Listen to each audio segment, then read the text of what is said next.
Looks like something's happening.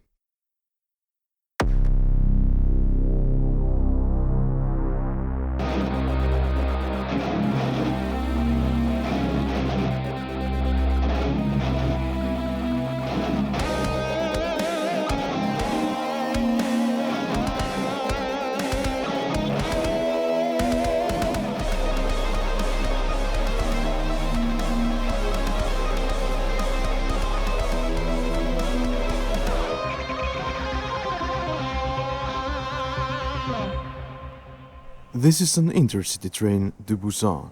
Our next stops are Incheon, Daejeon, Daegu, and Gimhae. There is a restaurant car on the train. Have a pleasant... Welcome to the Flick Lab. I'm Karri Ojala. My co-host is Henrik Telkki. Welcome to Train to Busan. Yep, we're finally starting to actually reach the films on the franchise that I would believe our listeners actually would like us to cover. Yeah, this is the first zombie trilogy for sure in South Korea. And was a smash hit when it came out 4 years ago. There's several levels to this film, or at least I would say that it's a more cohesive unit in what it's trying to say to the audience than the last one. Most definitely, that's one of the kind of main points that I too would like to start this episode, stating that unlike the previous Seoul station, with which we had a lot of problems when it came to theme and message, Train to Busan is a hell of a lot more coherent in what it wants to say and how it goes and says it. If you haven't listened to this product before, this is an mostly international cinema deep diving film podcast, now on episode 103. And currently we are going through this trilogy of Seoul Station, Train to Busan, and we hope to also cover Peninsula at some point. How does it look like, Henrik? Well, still doable. Even though I am not exactly wild about the possibility, from the two of us, I am the more hesitant when it comes to covering currently still on cinema releases. But I do kind of understand your point that if if we want to kind of provide on occasion content for our listeners, we have to every now and then at least look at a film that is actually still going on in the theaters when we are speaking of it. There is this, and there might be several topical layers here. For example, of course, we are living in the times of plague and looking at a zombie film. What's your history with Train to Busan, Henrik? I saw it once after it had already left the theaters. In my case, this was once again one of those occasions where I saw the movie after I had first encountered the enormous hype that surrounds the picture. Train to Busan is the film that many have claimed is the best picture of the century, the best picture ever made, one of the classics there with Citizen Kane and Chinatown, the best zombie film ever made, best horror film ever made, essentially the reason why cinema as an art form even exists. And many of the points that people have brought up when they defend this hypistic view of the movie is that it does several kind of a new and exciting things, like there is a character development in your film. You can have characters and they have an arc, and they start as one type of character and they end up being a different character. And and also the point that in zombie movies it is possible that you have like a shit asshole, not yet infected, pure human character who is just so mean, vain, and selfish that he is even more dangerous than the actual zombies of the film. Well, I think the going overboard with the achievements of Busan more are speaking to me about the fact that Koreans make different kinds of films altogether than the Hollywood machine does, and that kind of a refreshing aspect of changing the Koreans do make films certainly in a different way, and I think this is the simple recipe. Yeah, that can explain the hype to a certain degree. But I don't know. I now seen the film 3 times, twice of them for today's episode, and every time I've looked Train to Busan, I've actually been more surprised exactly how American and how Hollywood the film feels to me. I would say that more than being this weird South Korean take on zombies, this is more of the case South Korean filmmaker trying to be more like Hollywood and more traditional zombie entertainment. Yeah, yeah. So I suppose this is a different experience for many American moviegoers. So that's the number one appeal of Train to Busan. Something they haven't seen, and it has to be granted to Korean filmmakers that they usually have the filmmaking basics quite well in their grip. Yeah, that's actually something that I myself have a small problem with because when I look at Train to Busan, I actually see more of a Hollywood zombie film than anything, super weird South Korean never seen before stuff. When I Uh, if to I can me, interrupt in one way, the way when I'm talking about them kind of having a good grip of this, I think they are building their characters in many places better than they might do in your average American zombie flick. I wouldn't say that. I've seen this, asshole turns into a good guy narrative in American zombie media quite many times.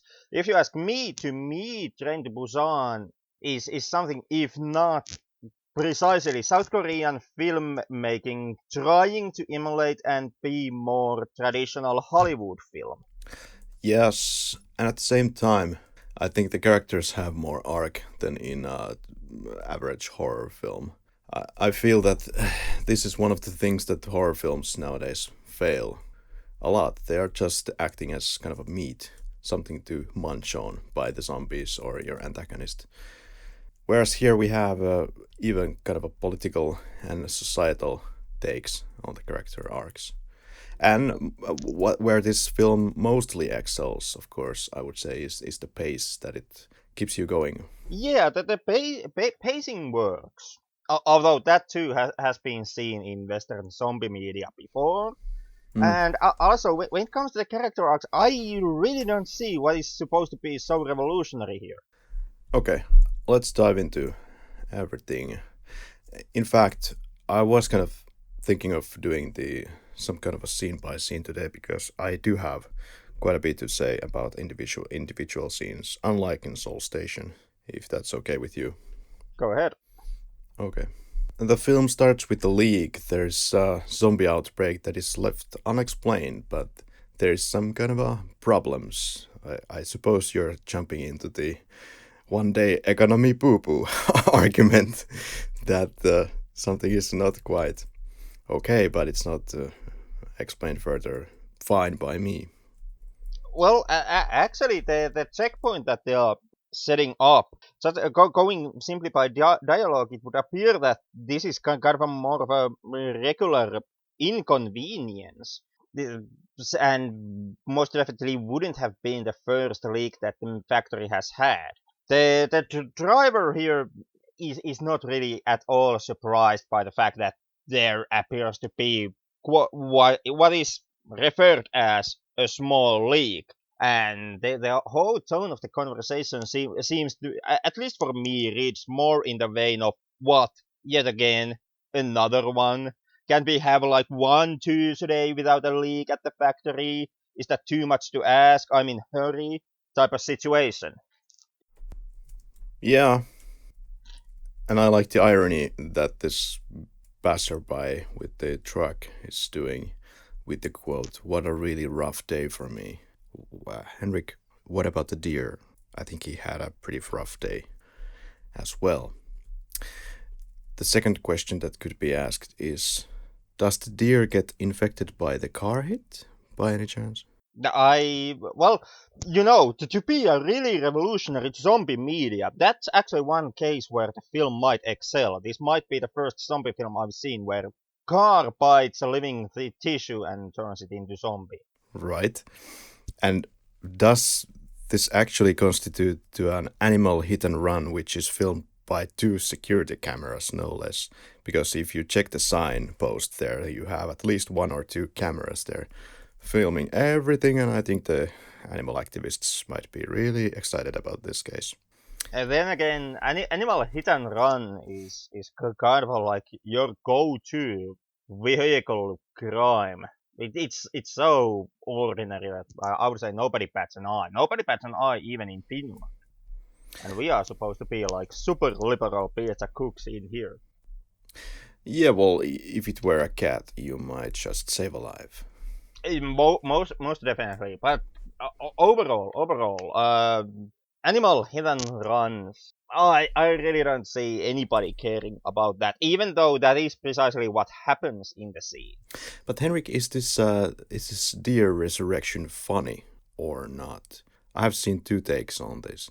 That it's absolutely hilarious that something so innocent looking and kind of a normally head shaking deer there, kind of a gathering him or herself. Is it too funny to be scary? I actually find it quite disturbing myself, not Mm, because it's a deer that got run over. Like who hasn't run over a deer in his or her lifetime? every I day. I have one of those crashes on my record also, and I don't even have a license. So go figure.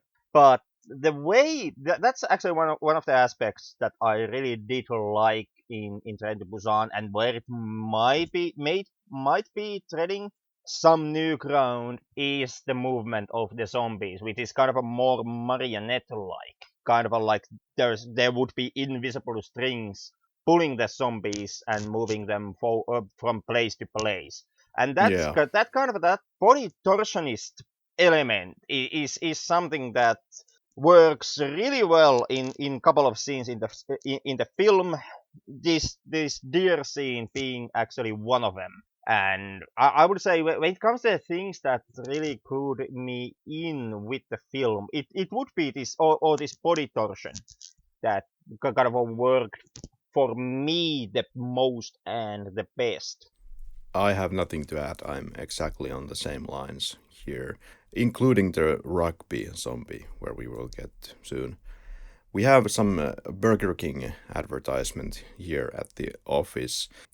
Here we have kind of a hardworking traditional Korean workhorse. We get to do morality versus family life, something like the Yeah, and this is when I said that the film is a collection of things that I've seen before, also in zombie films.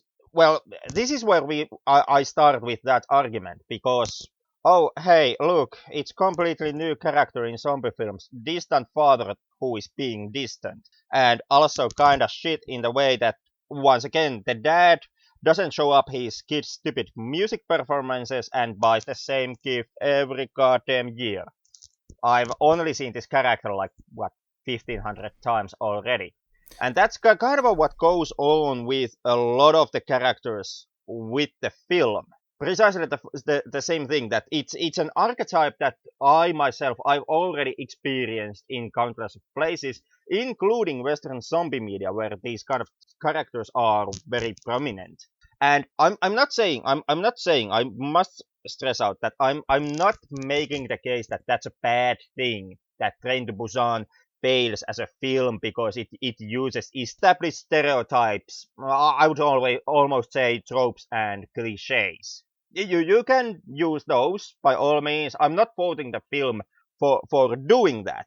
All I'm saying is that when it comes to the argument that the characters are somehow completely new, I've never experienced this anywhere else, and the arcs are something that just don't happen in horror films or zombie media. I kinda have to ask, citation needed. Let's give some much needed background context for this film and perhaps the director and the career that we did look on Soul Station partly. But unfortunately, I haven't seen the director's other films, The Fake and The King of Pigs. I'm very intrigued by these ideas, judging from the trailer.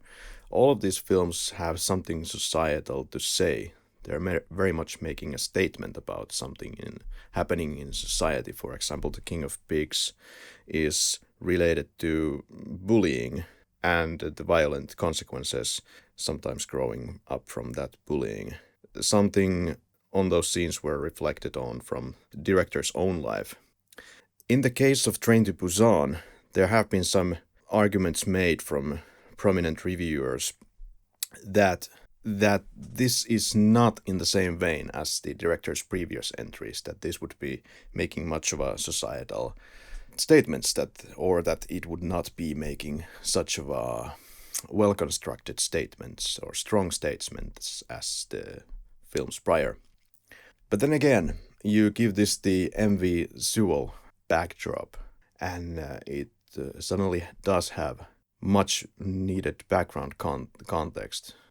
Is this something that is new to you? The incident is new to me. It is what the film does with the incident new to me.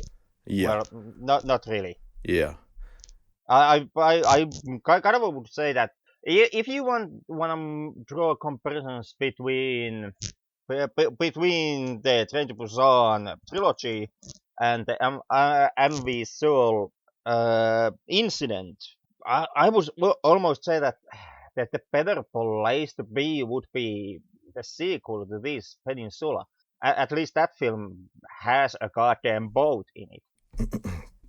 yeah. Sure, but here the boat is replaced by train. But well, let's Yep. talk about this incident. So this is something really heartbreaking and devastating that happened in South Korea in 2014 April, which the South Koreans seem to be suffering some kind of a collective PTSD from.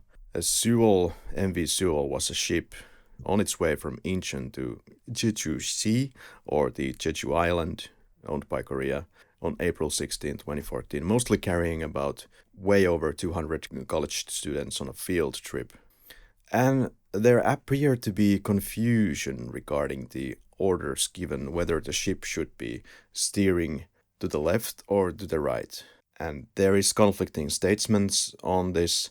Nevertheless, what is absolutely clear is that the one steering the ship decided to suddenly steer the ship very sharply to the right. And as there had been made some illegal modifications to the ship a few years prior, plus this ship carrying more than 3 times the allowed cargo at the time, and there not being enough kind of a onboard water.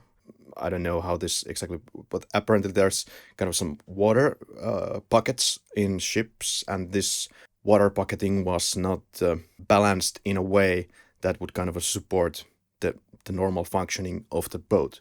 So all this resulted into the fact that now the cargo, which was also improperly secured or not secured, went from the center gravity to the right side of the ship, resulting in a 20-degree angle tilt of the ship, and suddenly it was 40 degrees tilt and 60 degrees tilt.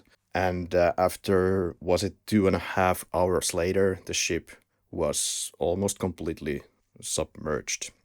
What makes this even more tragic is that the most of the victims were these high school students, and they were simply following the orders of what they could hear from the loudspeaker system of the ship, which told them repeatedly, stay where you are, wait for instructions or something like this. They were told to stay exactly where they are. And this is the only reason that most of them were not saved on the ship. The first people that were saved from the ship were the captain and some of the crew members. Apparently, at this time, it might have been so that the loudspeaker system had already gotten destroyed to the point that you can't make any announcements. But nevertheless, it stands that nobody went through the trouble of just telling these kids to get the hell out of the ship, abandon ship.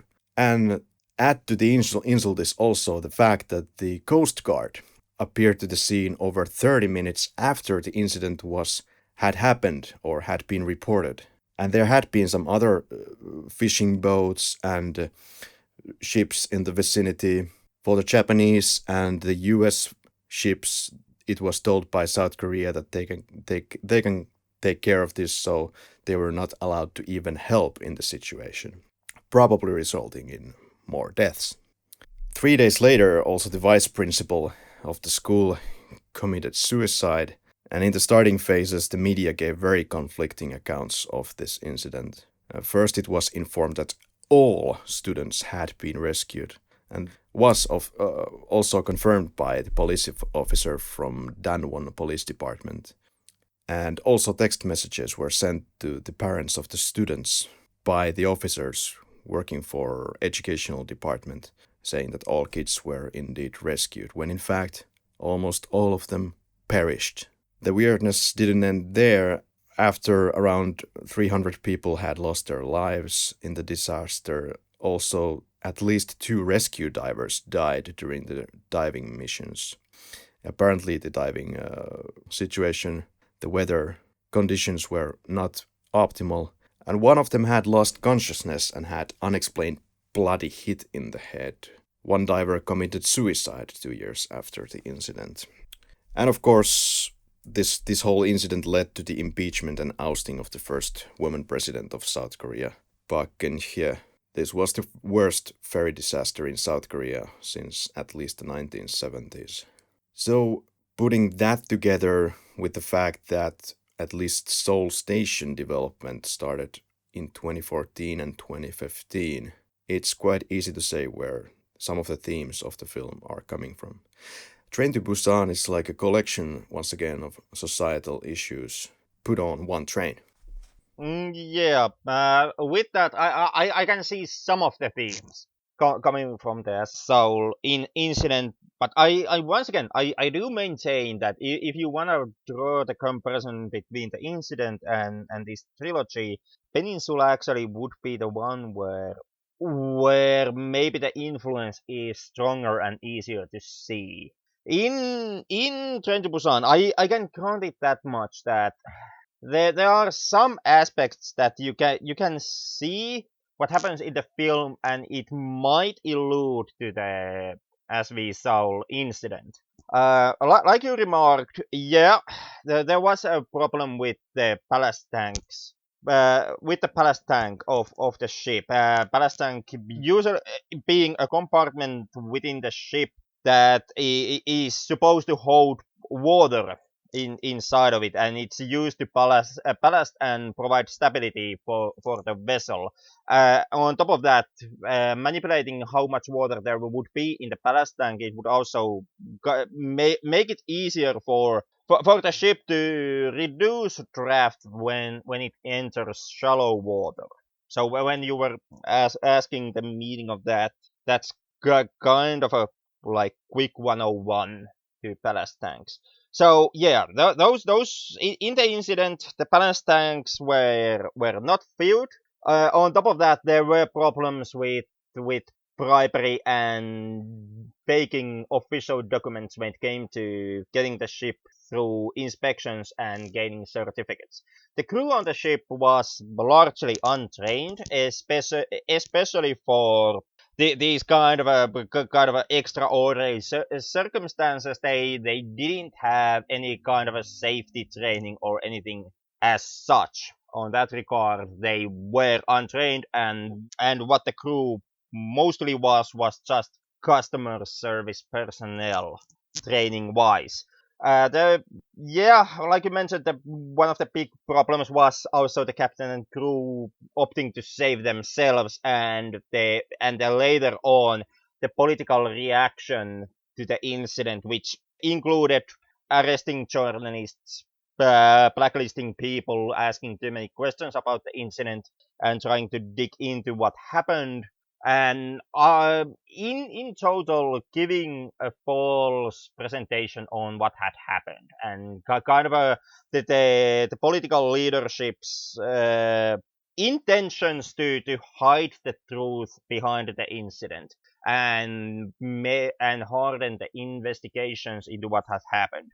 From all of this, some similarities to Train to Busan can be seen, even though they are, I would say, pretty damn surface level and also kind of a quick and you miss it instances. There is the whole untrained crew thing going on, which you perhaps can see in the conductors and the captain of the train in this film, who very clearly are untrained to deal with a zombie outbreak of all goddamn things. There is also the members saving themselves policy going on, which plays with some of the characters within the film. There is also the political reaction aspect that I would say most strongly plays in the background of of the official story that starts to spread in the film's universe once the zombie outbreak kind of gets out of hand. That the official line for the longest time being that it's just a riot. What they are experiencing is political dissidents, and that can be kind of seen as a parallel into as the Sewol incident, where the political headpieces also were trying to hide the truth and also kind of push their own narrative. That parallel is somewhat murky between the Sewol and Train to Busan, as in Train to Busan, the whole they are just rioters aspect is kind of a more easier to see, seeing how the film is dealing with the whole zombie outbreak. And finally, there is the bribery, falsifying documents thing, which you kind of can believe has been going on behind the scenes of the film's outbreak. The notion is being raised up, even though it's never actually studied in any kind of a close detail. But it is hinted at that the company, at least on some level, and at least the factory on some level, is aware of the fact that the factory's safety precautions are not up to the level, and that there is some problem. Like said, I from the opening of the film, I got the image that these leaks happening from the factory are kind of a ordinary occurrence on the territory. So with that, you could also see that yeah, there is some kind of a bribery, hiding the facts, perhaps falsifying the official documents kind of a thing going on with the factory. Also, maybe the hedge fund firm for which the main character works. But all of this, I would say, is still all of these themes, in my opinion, kind of end in pretty quickly. Like they are quickly glanced over and then immediately move to the next thing. Yeah. And therefore, I'm hesitant to say that this is any kind of a deep examination Well, into how corruption or even capitalism works. they are not. This is not like a complete societal examination of the Sewol incident itself at all. It's like a mixture of different kind of societal issues that it's looking into, and I would like to kind of shed light on my part on what I saw in Train to Busan, hinting or possibly hinting in the Sewol incident. One thing that is seemingly separate entirely from Sewol is, of course, the theme of poor people, which is carrying on from Seoul Station here. Yeah, and in here that theme, in at least in my opinion, is much more strongly handled. Right. There is this moment also in the office where, as we were discussing a bit, our father character is selling off stocks of the company with the leak. And later in the movie, it kind of gets murkier because it's quote us who did it. I suppose meaning that well we had stocks so it was horrible that we are kind of part of this whole incident or what?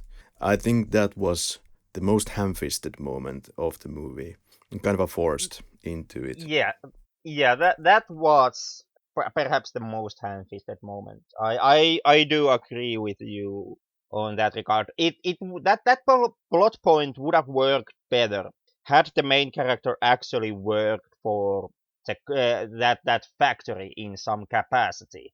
But the film makes repeated remarks how the main character is just a hedge fund manager, and therefore he is only tied to the factory itself as an outside hedge fund manager, and it's not like you are some kind of a middle tier a corporate tycoon or have a seat in the board of the factory and you are making these decisions yourself. No, the goal of the father from the film's start is pretty much win the daughter's trust. At least as soon as he decides that, okay, we're going to take the train to Busan. It's kind of when the father wants to be the really great father that the daughter all the time is wishing for the father to be. This character is expertly played by the actress.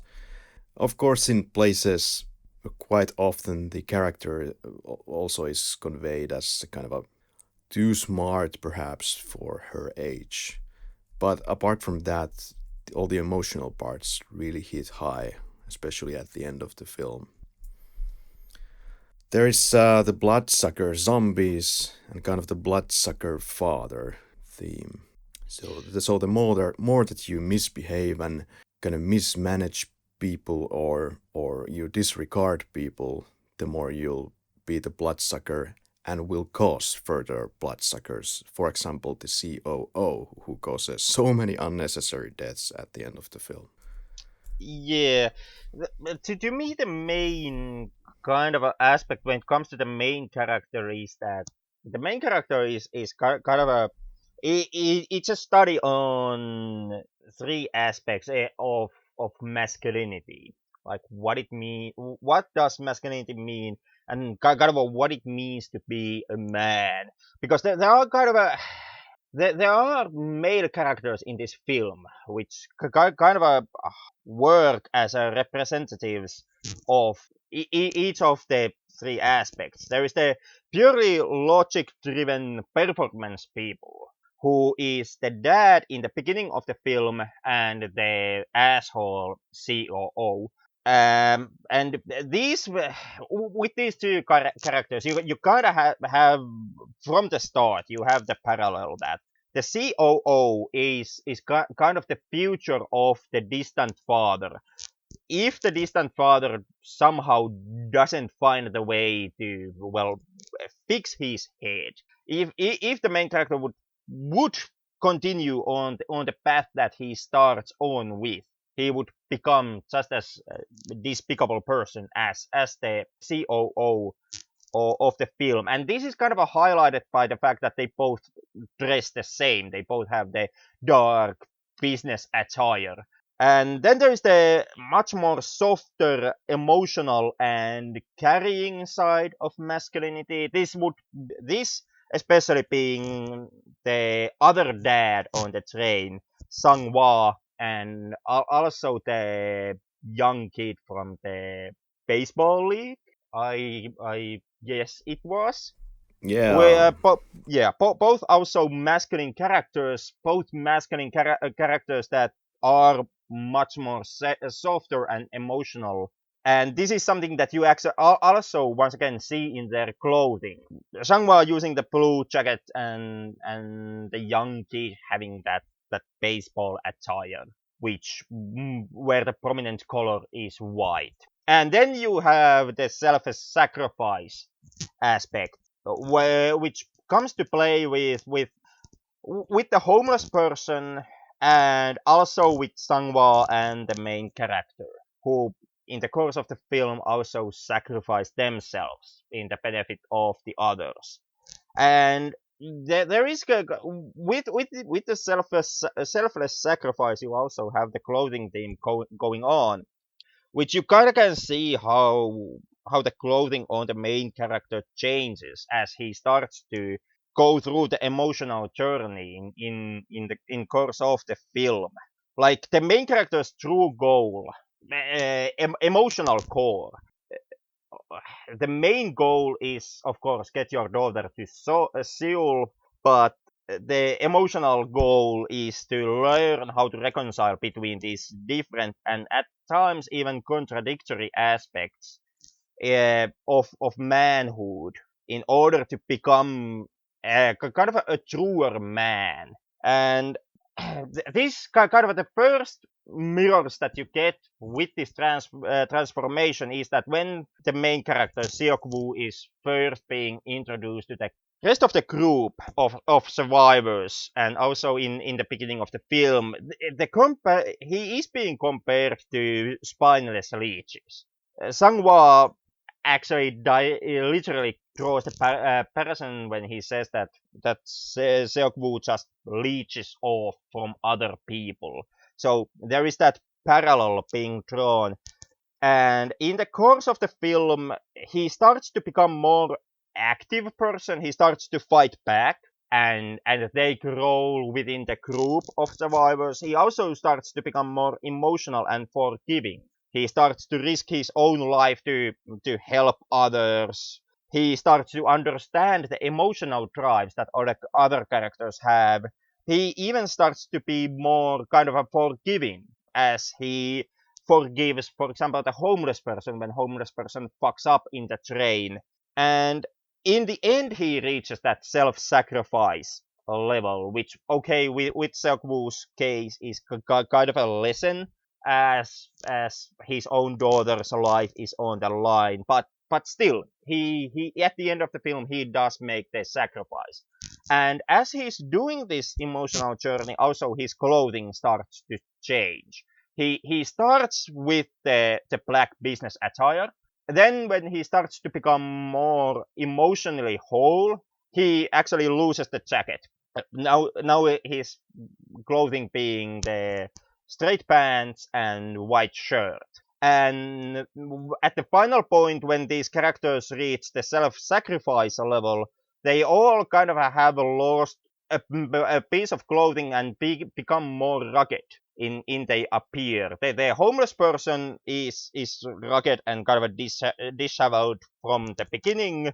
Seok-woo loses the jacket and also gets his white pure white shirt dirtied up before his time is up, and also Sangwa takes the jacket off and is just on purely with his t-shirt before he has to make that sacrifice. And to me, this is kind of the main theme, the running theme, emotionally wise, that goes on with the characters, and the main kind of the main statement that the film wants to say through each main character. Oh, by the way, I have no regrets at all that we are looking at the third joystick film in this podcast here. This is the baseball bat wielding guy from the high school team, and And here I was wondering, why is it that Kari, who openly has voiced out his kind of a dislike with zombie films, all of a sudden is pushing us to go through the entire trilogy. it's worth it just for this film. Okay, but it's kind of like you already explained it, but let me put it in different terms perhaps. I feel that there's like three different levels in this films in terms of characters. There is the ones that sacrifice themselves for the others, the empathetic characters. Then there is the father who is kind of dangling in between something. He is kind of the kind of the one who calls his associates as lemmings and mistreats people and is looking for his own benefit, which has most probably caused his breakup with the mother and all that. But this is kind of his learning story, and he finally, at the end of the film, has fulfilled his duty as a father, and kind of has, I think, told or shown to his daughter that yes, I was able to be the father that you want me to be. And not only that, of course, he genuinely cares really about the daughter. And then there is the absolute, almost insanity level assholes on the third level. For example, the COO, which goes even to absurd lengths, as we will see in the scene where he is also throwing the girlfriend, so to speak, of the Choice 6 character to the zombies for really no reason at all. Yeah, that was the kill that made no sense for me either. I did kind of understand his rationality when he sacrifices the conductor Yeah. to the horse, but when it came to the girlfriend, Yeah. uh, There's a lot of foreshadowing here noted by several outlets. Quote, you must finish what you start. Yeah, yeah. Which happens in the car. There's ash falling down. Of course, if you want to go to insane levels of parallel hunting, you could say that the ash is falling from the sky because this might be a reference to the head teacher of the school who committed suicide. Was it 2 or 3 days later after the incident? And left a suicide note where she said that she wants her ashes to be sprinkled at the location at the sea where the incident happened. So in heaven, she can at least possibly be their teacher. But maybe not that deep vibes here. yeah, my kind of a go-to read with the Ash was this apocalyptic punishment from God take that or that's how I mostly read it. Right. Yeah, we are introduced to the. Well, we have the train introductions. We hop on the KTEX train. We have the crew introductions. We have the baseball team, the high school students, so to speak. So essentially, I find that the baseball team is the Sewol high school students, with only a few survivors. Well, actually, no survivors at all. But at least for a moment, we have two survivors who die near the end. So the lady arrives to the train with the bitten leg, nobody at the door to check her ticket or anything. And we get this kind of a NRL rugby tackle of one of the conductors who stays at the station.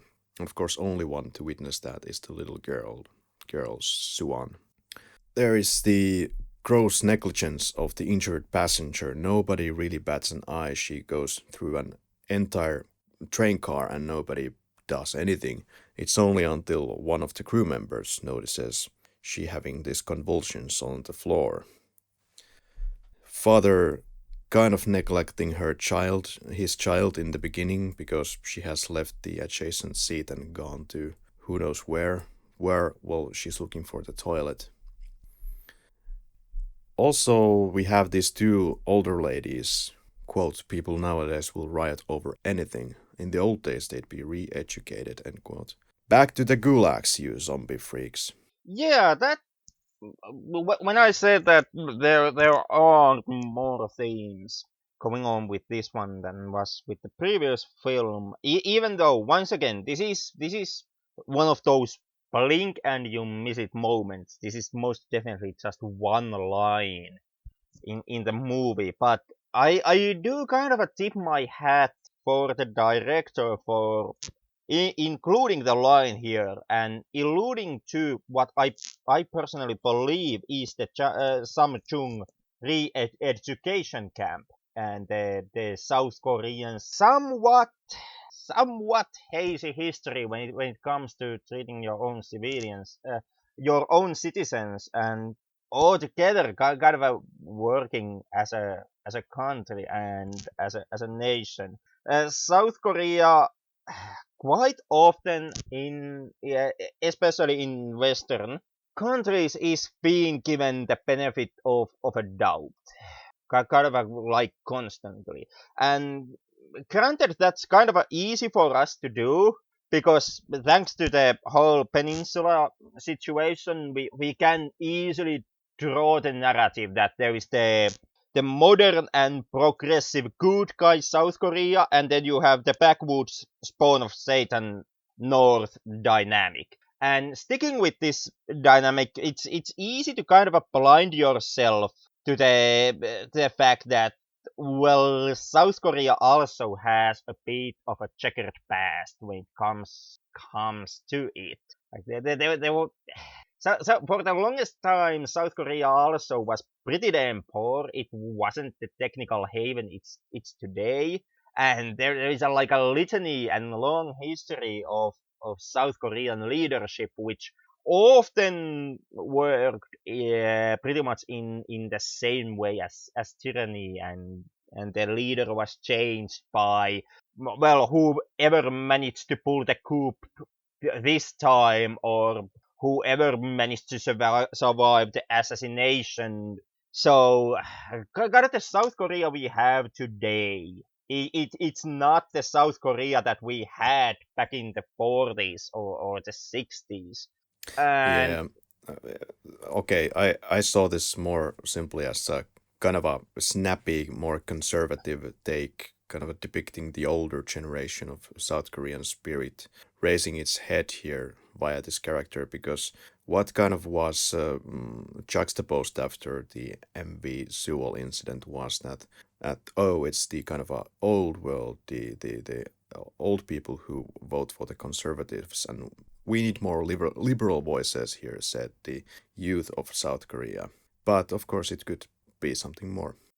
yeah, I read it more into the re-education camp thing, like literally.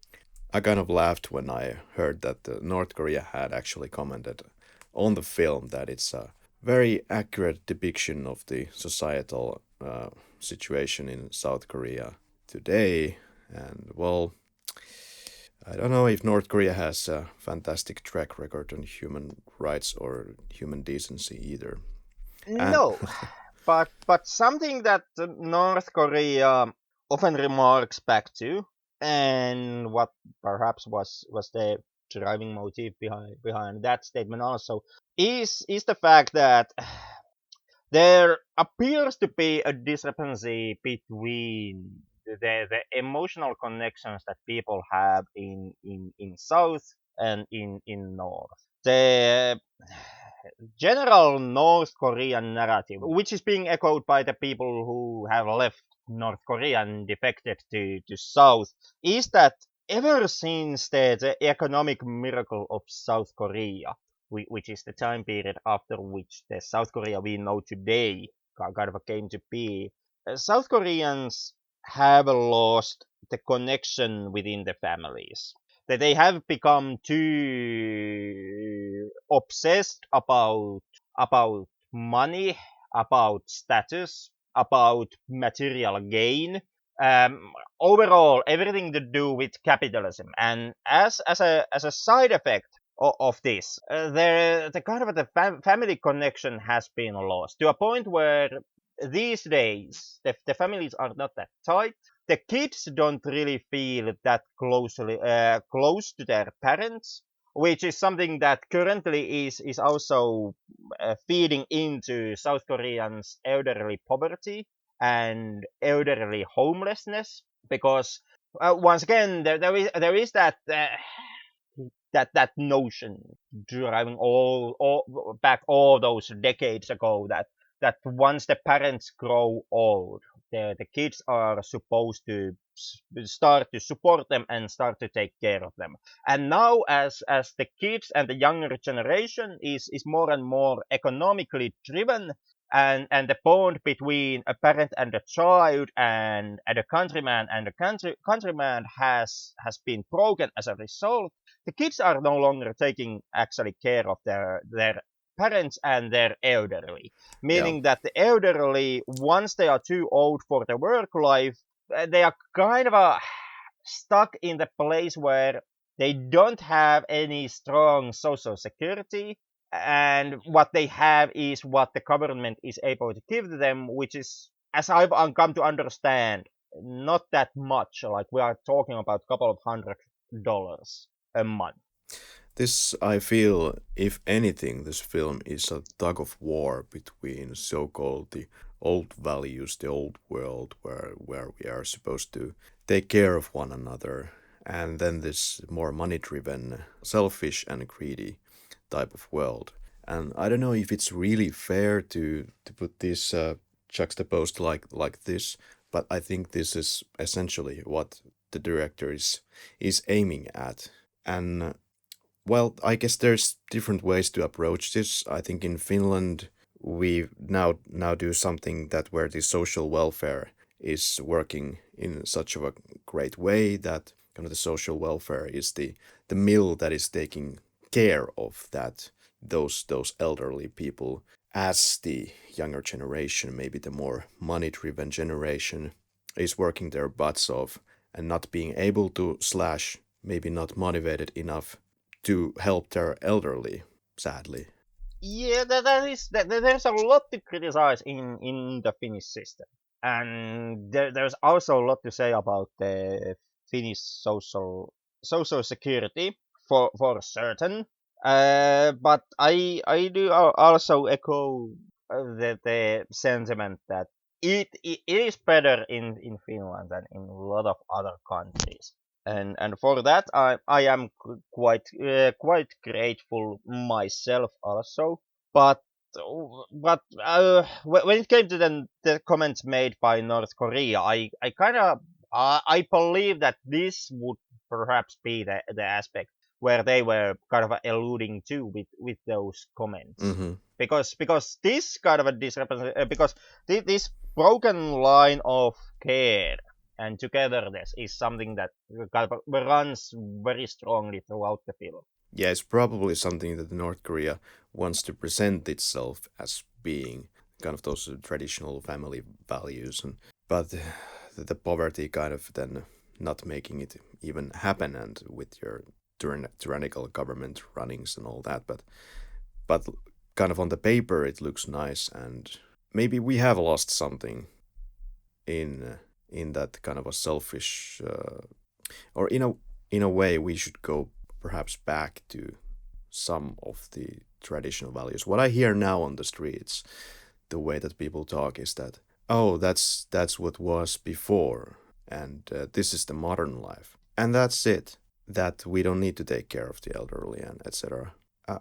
Yeah, it has gone more and more into that direction, and I kind of feel that that's what you get in the end with capitalism, one way or the another. The notion has been also raised up in Finland that, like you said, we are forgetting our elderly and we are leaving them behind.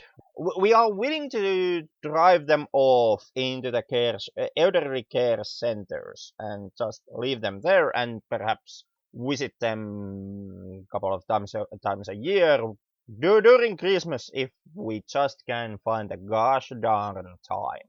Hmm. And on top of that, we have kind of this sentiment rising up that you shouldn't help others unless there is something for you to gain in the act of doing so. Why should you help your parents unless there is something for you to gain from it? It's completely okay that you work for the family farm because at some day you are going to inherit it. So you are kind of working for yourself. You are building your own future. But if you don't have the farm, then why should you see the trouble? Yeah, moving on to this governmental statements in the film, which I think the most, or some of the biggest echoes from the Sewol incident, I think, are found here. Also, kind of perhaps blink and you miss it territory. Quote, we must stay calm and trust our government as we all work together facing this current crisis. To the best of our knowledge, your safety is not in jeopardy, end quote, coming from the TV news. Something that happened during the Sewol incident was famously that the government fed some information which was then parroted by several news outlets, even to the level of informing the parents of the kids that everything was all right and everybody was saved. So, a comment on misinformation, not being able to trust in your government. Governmental mistrust, mishandling, corruption, whitewash, that kind of themes laid out here. Yeah, with themes, I'm kind of a mixed exactly how strong they are. What caught my eye the most was the moments when the media and through innovation, also the society labels the zombies as a rioters and labels the outbreak as just a political riot. And there's kind of a two ways with this. There are, of course, in the films, in the defense of the film society, zombie outbreaks are something you kind of can't prepare for. So with with that in mind, it's kind of understandable that the government of the film, at the first glance, would mistake the zombies as some kind of a riot because the idea of it being a zombie epidemic should be so alien to us as zombies, as we all know, is nothing more than popcorn entertainment. That, well, like understanding that what we are dealing with is a zombie apocalypse, uh, it really shouldn't come to your mind except way later when the situation is already too difficult to handle. But the other take that you can actually see here is the quite often put off political stunt that the political leadership just quickly pins the opposition they face with some kind of a code word which is supposed to automatically kind of gain them the trust of the public and kind of a driven the general public against whatever opposition it is you face, kind of the Manchurian candidate style. One being that, like in the film, you label whoever you disagree with as rioters, or you label them anarchists or communists or any given trigger word, which which often are played in real life to kind of rob the ground from your opposition. This being something that you also unfortunately have at times seen in Finland, where, for example, our local police force has put the stunt of when they have been justifying any excess of power or excess in usage of power simply by stating that, well, we were targeting the anarchists or the communists back in the back in the earlier days. And whenever you are actually called out on this behavior and you are being pointed out that what you were actually targeting of were any kind of a political group like the leftists or social democrats or you name it, the go-to response usually is, well, okay, yeah, that was our mistake. We were trying to target the anarchists. The Finnish police actually use force. I suppose you've been having some fun in some anarchist movements as of late. I confess to nothing, but yeah, of course they do use Hmm. occasionally.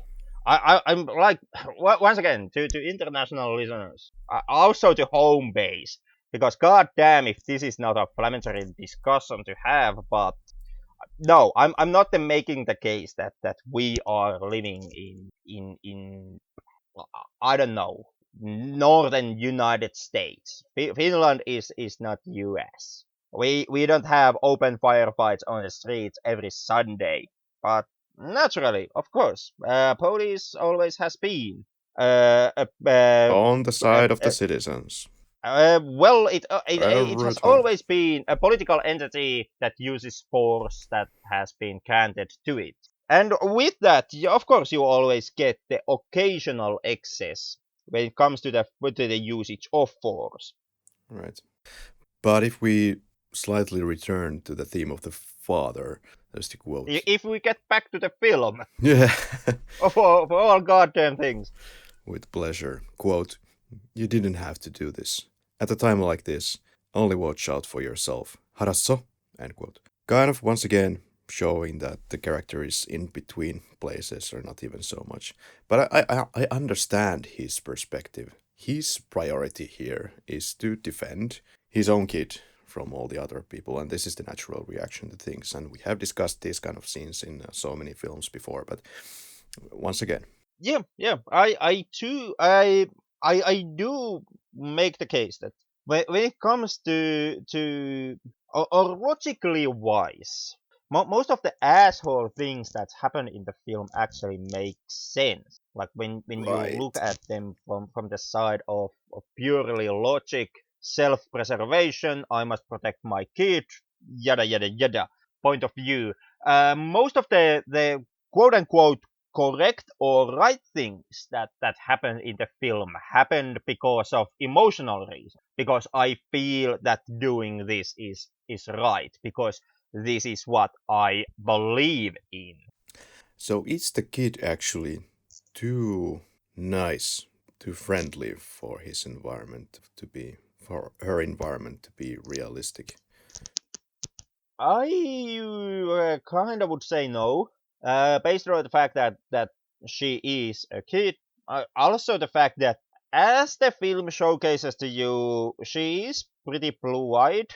With well, comes to the world in general. So it kind of is keeping with her character that she would act so nice, and I can believe that this type of person also in real life would act pretty much the same way. Just as much as I can easily see and understand the logic and motivations behind, for example, the acts that the COO pulls in course of the film. Now, not in counting that one time when he goes and feeds the girlfriend to the zombies. Hmm. That was kind of overkill. But outside of that, I can actually see the logical and rational justification behind his action. Well, in a way, if you look at the COO from the Sewol perspective, as the captain was charged for murder and locked in cell for was it over 30 years, the way that he escaped as one of the first persons, or if not the first person, from the ship, leaving everybody behind, that is that is plain really murder manslaughter.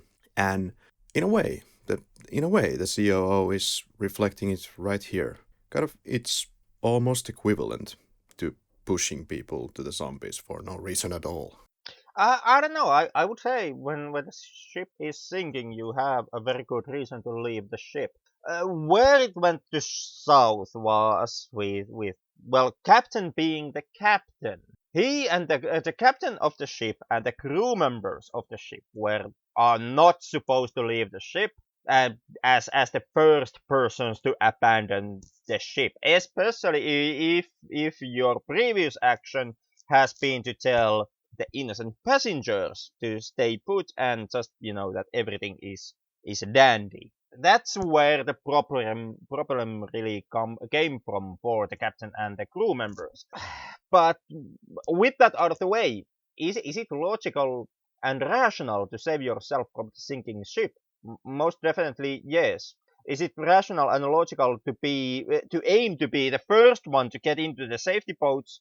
Yeah, once again, yeah, that's kind of in keeping of self-preservation. You want to get the first seat in that situation, and had this only been the passengers, like had the situation not been that he was the captain and they were the crew members, all of this would have been actually societally acceptable and not criminally punishable. It's once again the problem really stems from their status in the situation, who they were, and the unfortunate fact that just previously they went on the loudspeaker and and stated that there is nothing wrong. That obviously was a fuck up.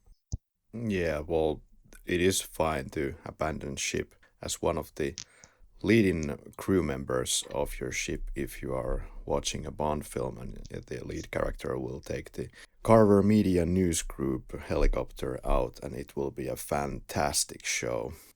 But in this universe, maybe not such a fantastic show. And were I the captain Lee that abandoned ship like this, how could I possibly live with myself anymore after that? Carrying that, the guy is, as far as I know, still carrying that pain inside of him, rotting in some cell for the rest of his life. Then again, guilt in itself is an emotion.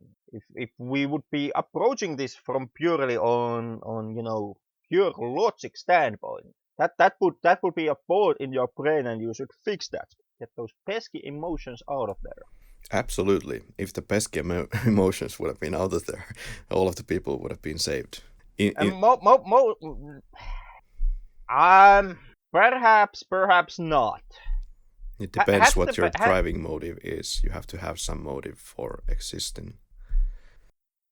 well, for existence.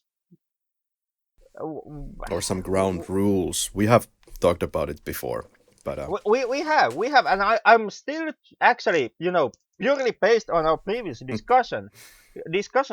I'm trying to wrap my head around how can you take this stance? Why aren't you with the captain in this situation? if your goal is survival only for yourself, then of course you will just save yourself. But from a purely, let's say, kind of a lemmings standpoint, if you will, if you quote the film, then you would save the people and put them before you. Because Once again, that's a moral and emotional response. You do that because you feel that that's the right thing to do. You do that so that you can live with yourself, not be haunted by the guilt. right, but if you well, I think you need some ground rules to operate in this world, and one of the most I foundation blocks is that if you think that suffering is wrong, then the most logical way is to remove as much suffering as possible. That would be saving all the people on board, and fuck yourself because you're only one life. but like this, to me this sounds awfully like that you're now basing your life's ground rules on emotional factors. And I'm kind of I'm just trying to prevent this from happening here. Like, did we It's not for everybody, I know. establish it already that I'm supposed to be in this podcast? I'm supposed to be the emotional beta cock, and you are the IBM. Pretty much. Yeah. So stay on your own goddamn territory, man. Leave these emotionally based foundations of life to me, Yeah. and you just go on and kill a boatload of people. Oh, I thought you were the one killing boatload of people. At least theoretically, you walk. Okay, you were just showing that as one possible way to react. I'm still making the argument that when it comes to acting on pure logic, like cold hard logic and rationality, Right. in that case, fuck all the other people. If if No. if if you are being a huge fucking pussy and all around softy, in that case, yeah, you kind of are bound to follow the emotional core in your decision making, and that would lead into the road of saving other people and most likely also sacrificing yourself in the process if it comes to that. Yeah, sure. But if your goal is to minimize suffering, which is kind of the ground rule of any living species, then at least when you are like a lemmings type of animal, as people are, then I would rather the most logical version of what you would do without kind of your emotions clouding your judgment. You would save the people before yourself. Minimizing the suffering of others still is an emotional response. Perhaps, or it's kind of like a that's what you do as a species if you want to survive onwards. So it's I think that would be the most natural response. Emotional But response, okay.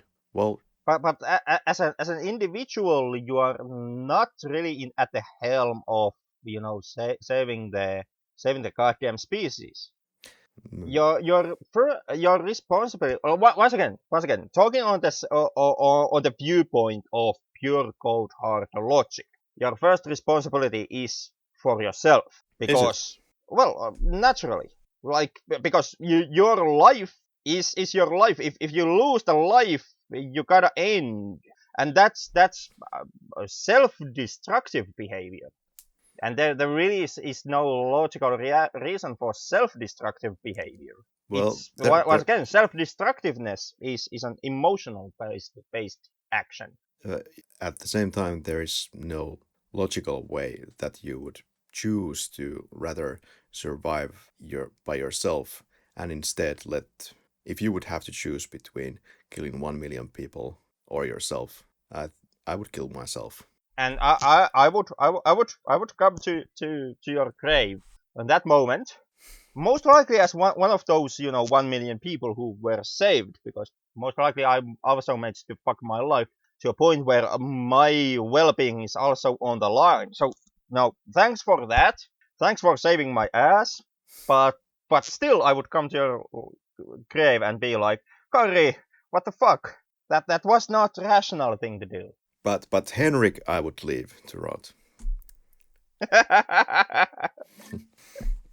Now, that actually might be rational and logical response. I must give you that much. Your time on this podcast would be so much easier. Yeah. Oh, okay.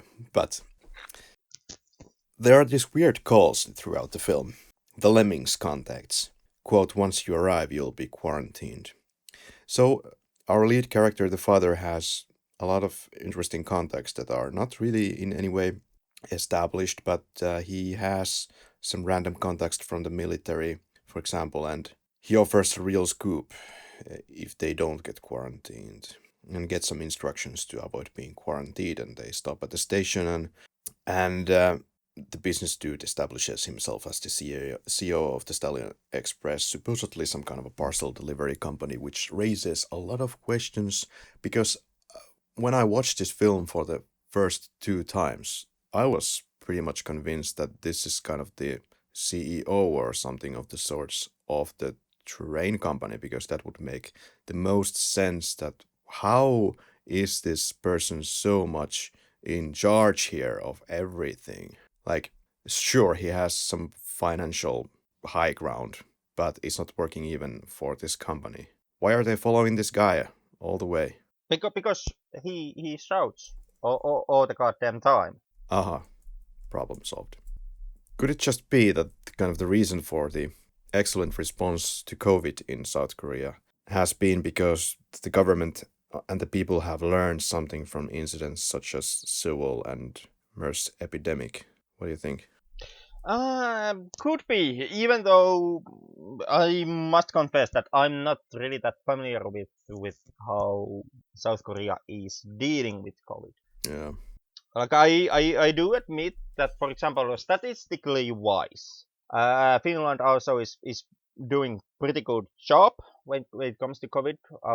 Our statistics also are pretty low. Henrik, Finland is an empty country. Yeah, yeah, that factors into it. Also, the fact that we are much smaller country, and also the fact that, like, geographically we are in the ass end of nowhere. Where I would say that, for example, in Finland, the biggest struggle for us when it comes to dealing with the COVID pandemic is in how we handle the situation emotionally. And that's what I'm kind of calling back to when I say that I'm not really entirely in the know of how well South Korea is dealing with the pandemic at the moment. Like what is their emotional state when they are facing the pandemic? If they kind of are emotionally based and are just pushing through this, no no major like lapses. Well, in that case, yeah, I could believe that this might be a result of them facing national disasters before and kind of gaining some type of emotional strength from those. Right. We are heading for the kind of a biggest battle inside the train, really, where young Cook, played by Joe Schick, is faced fighting the old baseball teammates of his. Pretty rough and easy to see kind of parallels to Sewol in a way. I like this back and forth banter that we get on the train between the characters. I like that there is this still in the times of distress this great sense of humor, especially from this other father. Quote something like, "I saved your kids. Are you grateful for me?" And then, "Why is your ringtone so tacky? What's wrong with it? How do I change it?" And then Joyshik just laughing at the situation. And dads get all the shit and no praise, building bridges at this moment with the so-called asshole character. And continues, but it's all about sacrifice, right? What's with the look? Did I sound cool? This is a quite lovable scene. I noticed that when they're going through the luggage compartment during the tunnel, nobody's helping the poor guy down.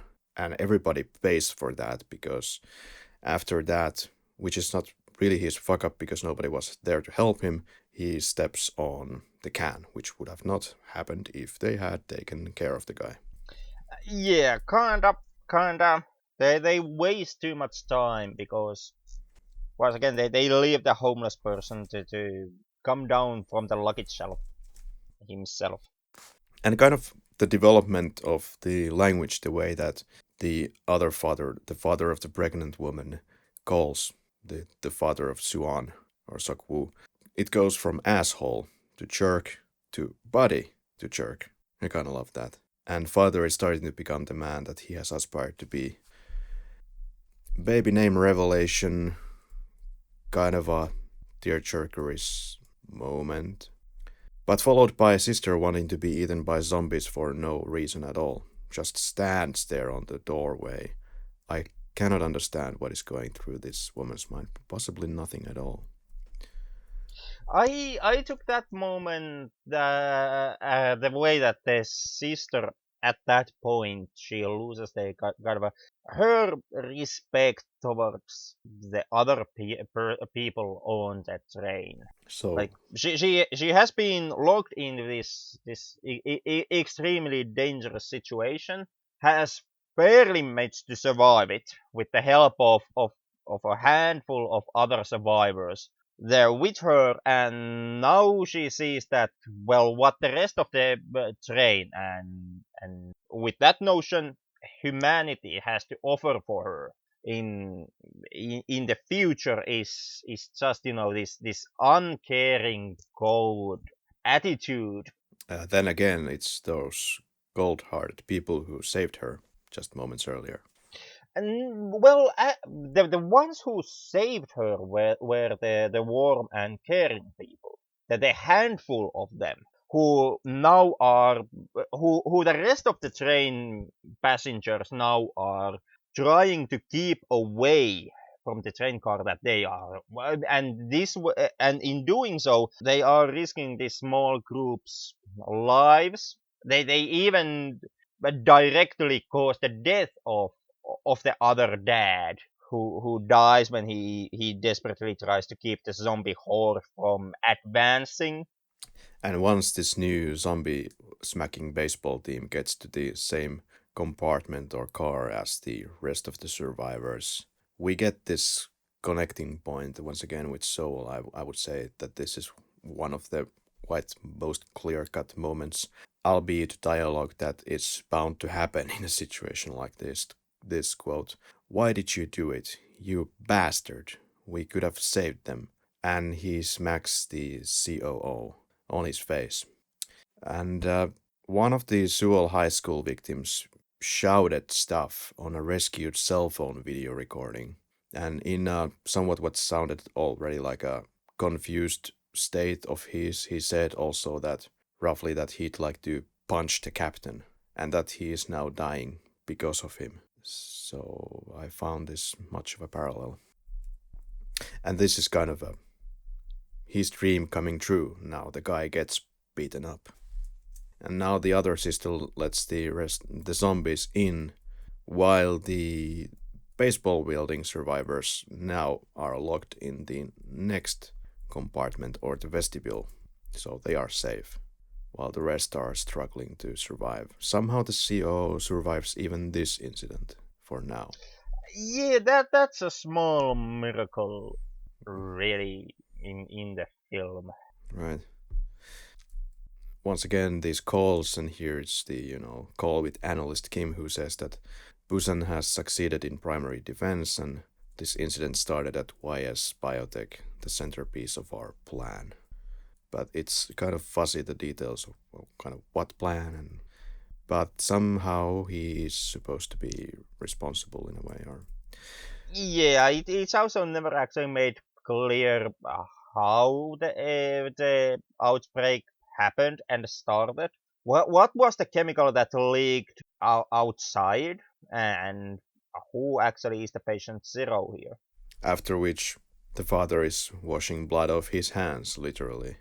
The father who has been quite negligent. Well, the train driver announces he will look for another locomotive. And now Jungkook's girlfriend gets infected thanks to the COO, and Jungkook gets bitten as well. He has kind of given up, and they die or zombify, turn together. They have been shutting the doors pretty well up to this point, but now, for some reason, it's not happening in two instances. At 136, there are people stuck between the two sidetracked train cars. Well, I can find this kind of analogous to the high school kids stuck in their cabins while their cabin windows were about to disappear underwater as the fishing boats were trying to, and whatnot, were trying to help them. The train here also is tilted in a similar angle and finally crashes to its final angle on its side.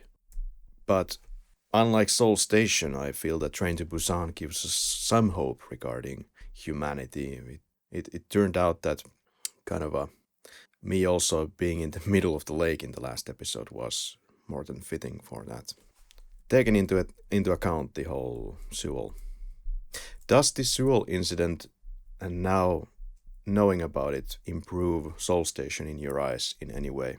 No, you asked, and that's the answer. Nope, nope, nope. Yeah, I mean not much.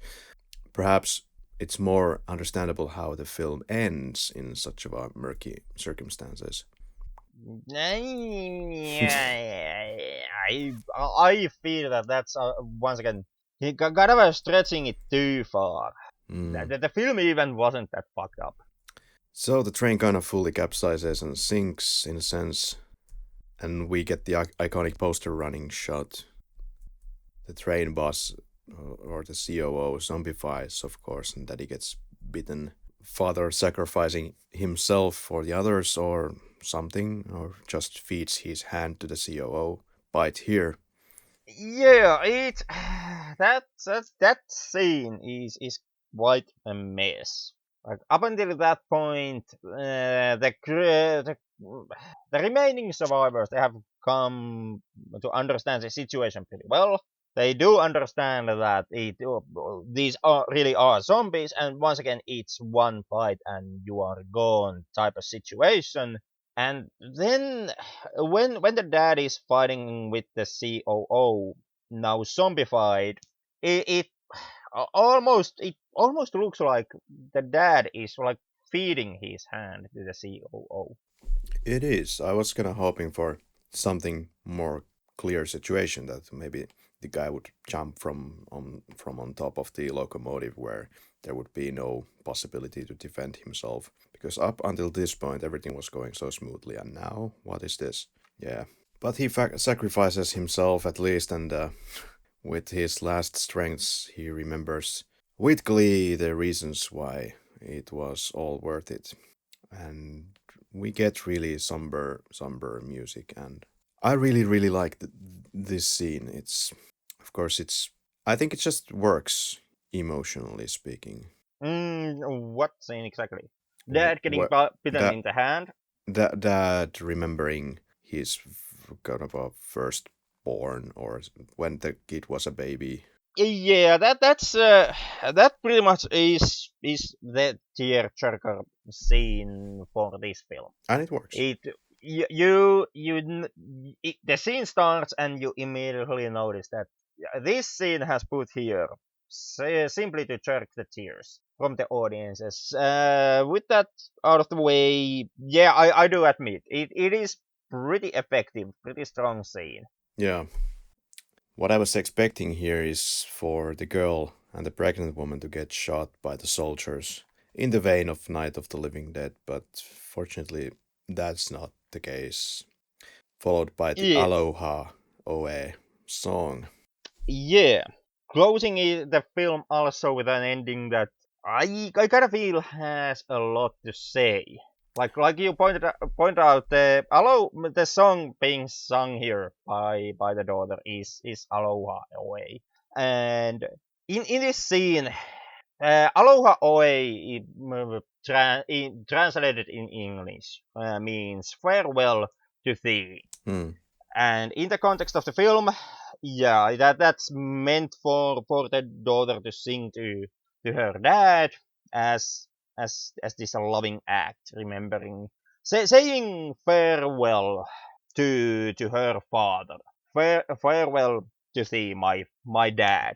But the the song chosen for this occasion, Aloha Oe, is something that actually has very strong and rich political background. It was originally composed by Queen Liliuokalani, Hmm. the last monarch of the Kingdom of Hawaii back in 1878, just before Kingdom of Hawaii was annexed to United States. Hmm. And I strongly believe that the director was very well into the know of the historical and political background that Aloha Oe has. And the original annexation was a result after mostly United States themselves and the foreigners living in Hawaii at the time organized a coup d'etat to overthrow Liliuokalani and to end her reign.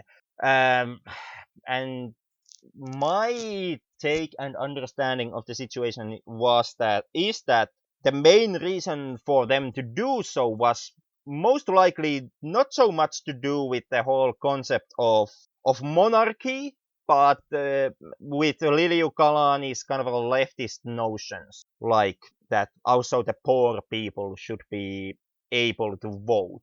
The treatment of the poor by the system and the elite kind of being where we started with this franchise in Seoul Station, and what we have been tackling, even though a bit lesser degree also in here in Train to Busan with the homeless guy. So with that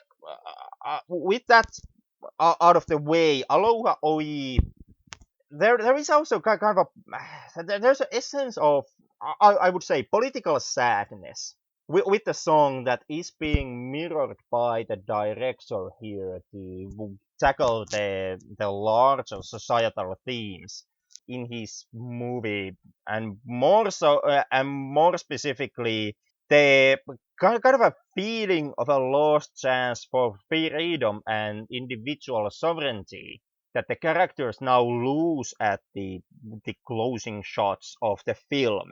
Or Be- farewell to the ideal version of South Korea that the uh, director wants to see.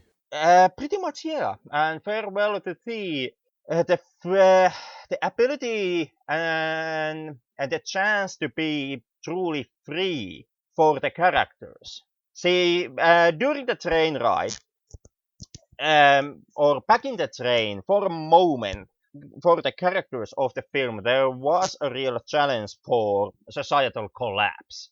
That South Korea as a nation and as a society would collapse due to the zombie outbreak. This is kind of what they see during the train journey as they as the train passes the old train stops, the cities that these characters know by name, that they have visited, that the cities that the characters know what they are supposed to be like and how they are supposed to operate during normal situations. And now that they are passing through them, they are kind of a graveyards, abandoned by the people, and what they see is the cities collapsing, the ash raining from the sky, and the buildings being on fire. Hmm. So with that, you are shown the possibility that this whole South Korea is engulfed in flames, and the whole society would kind of meet its end with the outbreak. And even though the train most definitely is a violent hell pit for the characters, and it does bring kind of the worst possible side of these characters out. But that's pretty much and even when the situation where they found themselves couldn't exist completely without a surrounding society, the the train operator, actually the entire railway system exists purely because there has been a society that has built them and created the train operator job. But still, in that moment, they are existing in a kind of a bubble. The South Korean society can't reach them, and the rules of the South Korean society, they are no longer at play inside the train. Like they are very much living outside of the system. And with that, as bad as the situation in the train is, there is kind of a chance that this could lead into a new kind of a society. Perhaps a society where you wouldn't be spitting on a homeless person 5 times a day. More violent, yeah, but also perhaps a bit more healthier society. Yeah. Yeah. And at the at the end of the film, you are actually shown that no, so South Korean society actually survives. It didn't collapse. South Korean society was something that openly embraced capitalism. It gave birth to a characters like the asshole COO. It mistreated the poor and the homeless. It kept the dad Seok Woo in the office and celebrated the company that made huge profits. And also on the side note, caused the whole goddamn zombie outbreak. And the society doesn't collapse. The society behind all of this, it still stays true. And at the very end, there is very literal barricade behind which the society now comes with guns in hand to drag back the rest of the survivors back inside of its walls. And of course, there will be in this film's universe, there will be some repercussions for what happened.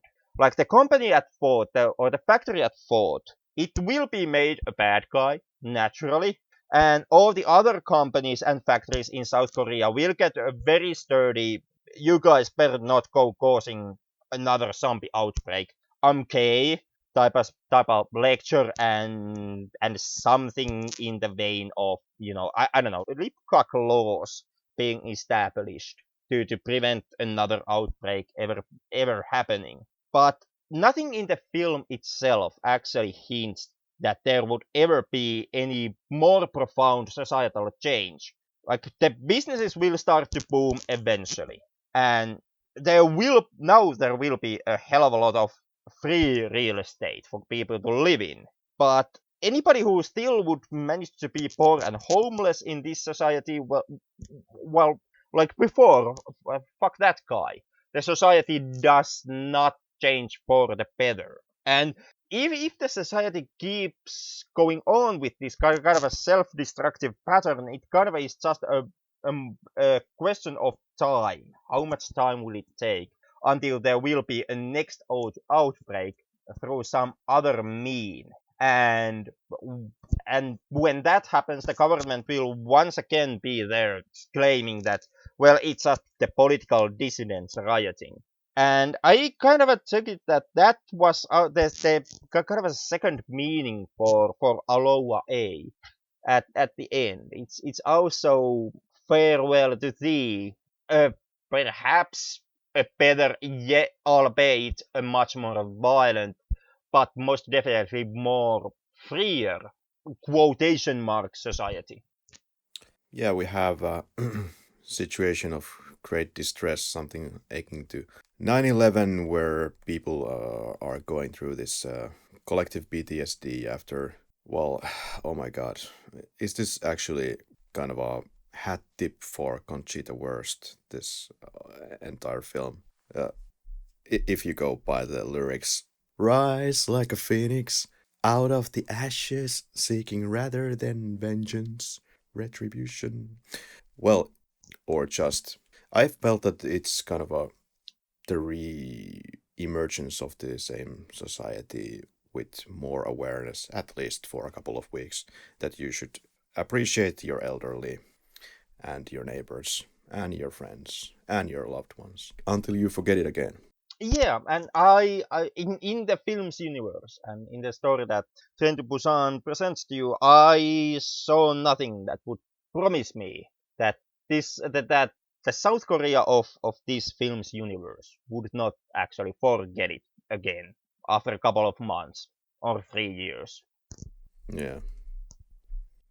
Maybe North Korea should be giving some evening lessons on that. Well, funny you say that because the next film in the franchise would be Peninsula, Yeah, which which also has one thing to say about the relationship between South and North. Oh boy! does it really?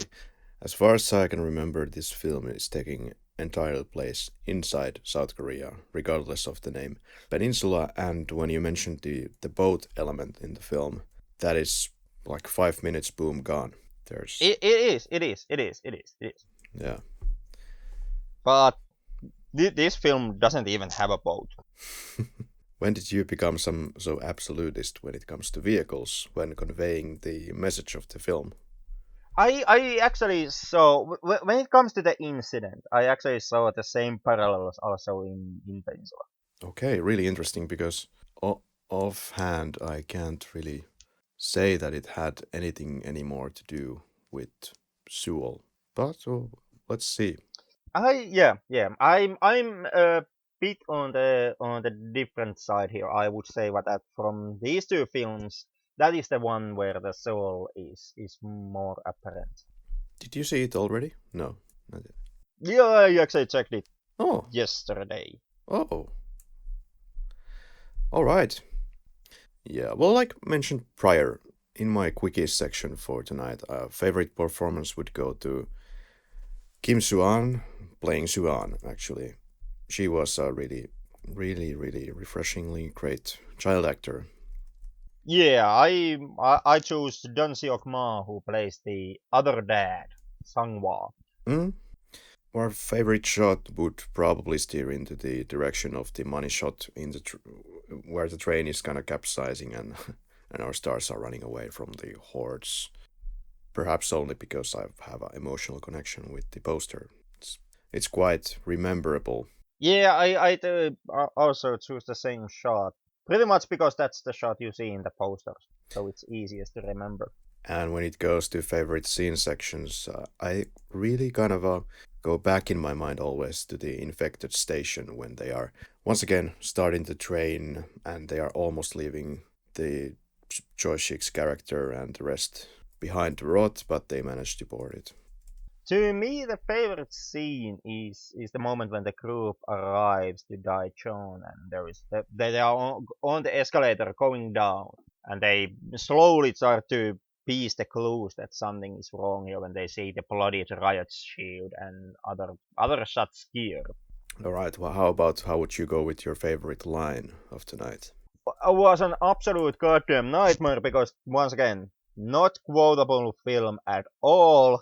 The The best I was able to squeeze out of it, and this most definitely was me squeezing it out of the film, would be the line you already actually mentioned: dads get all the bad rap and no praise." I would go with the car ride when the ash is starting to fall down, and Dad is looking at it by the intersection, looks at the ash and the fire trucks, then goes like, looks like something's happening. The understatement of this film. My three adjectives would go with heart-wrenching, topical, and timeless. Yeah, I chose energetic, claustrophobic, which is quite you know obvious. Is taking place in a train, and also sad. But Henrik, would you recommend Train to Busan? I actually would. I started the episode by stating that I don't understand the hype. I ended the episode stating that I don't understand the hype. I do feel that the film doesn't really do anything revolutionary, and everything that the film has to offer to you is basically stuff that you already seen in other, also including Western zombie media. At times, I feel even done even better, even stronger.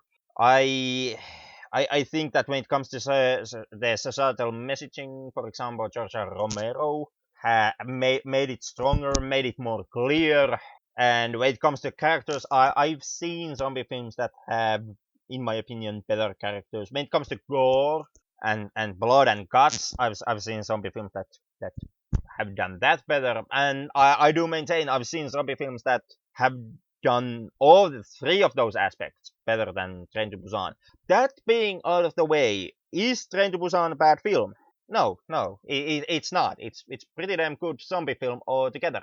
You don't have to be a revolutionary, and you don't have to be the first in order to merit a recommendation.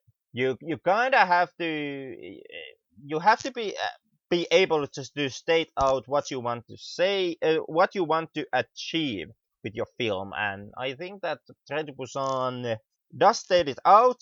It does reach it, even though a bit clumsily, in my opinion, but it still manages to do it, and it still is quite a lot of fun. So, not the glowest, not the biggest, not the most glowiest recommendation I've given here, but recommendation altogether. And a key word that you dropped there is fun.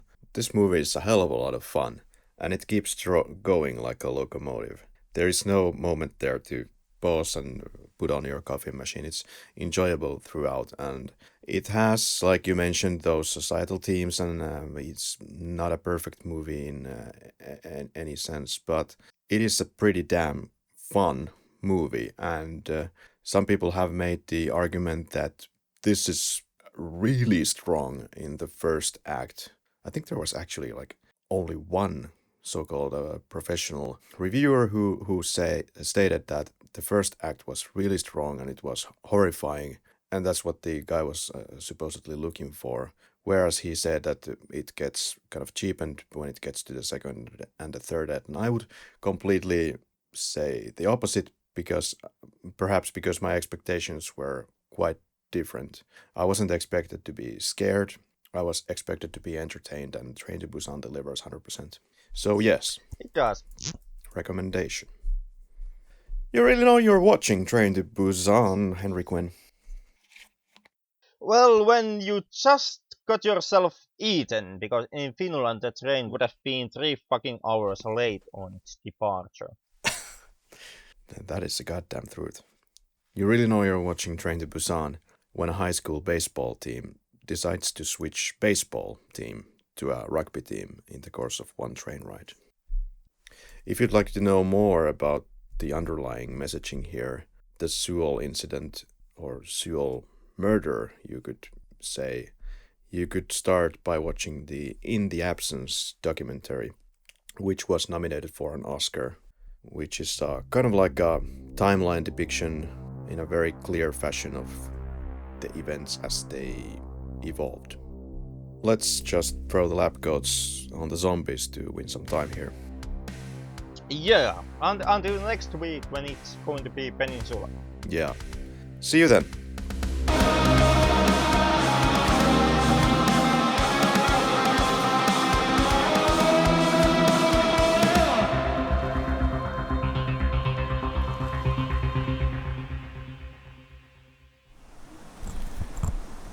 Okei.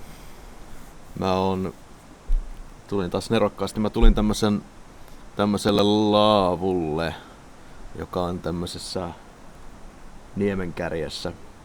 Täällä nyt tänään tietenkin on helvetin kova tuuli, mutta laitoin puoliksi tämän mikin reppuun, niin jopa hetken harkitsin, että hyppää Intercity-junaan, mutta sitten ajattelin, että ei näillä tuloilla.